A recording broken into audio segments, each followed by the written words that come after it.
I read the following story in an industry magazine that an elderly client died just before the 1990s tech bubble burst. When she passed, she owned $3 million in Nortel stock.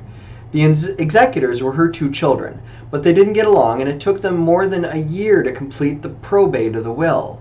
By the time they reached consensus, those shares had dropped 90%. Instead of the kids splitting $3 million, they got $150,000 each. Although an extreme situation, such examples are common and generally start with trying to be fair and equal and naming the wrong executor, and let's face it, it's a job few people are willing to do. The best way to head off problems is to ensure individuals meticulously maintain documents so that legal glitches don't explode during estate disposition. Stories of families in conflict at the death of a loved one are regular fodder in the media. It's easy to mock them, they look ridiculous, and it seems so petty. We wonder why people just can't get along. But what appears as greed and pettiness are really symptoms of survivors' struggle to feel loved and important.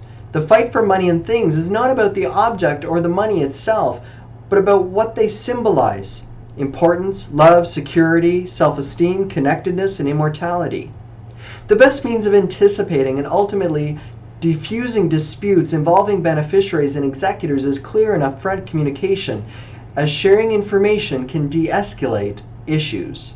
Downstream conflict tends to arise when prep work wasn't done while the parents were still alive and had the ability to hammer out a proper plan. The will is just the document. The person who drafts the will needs to make sure the voice is carried out.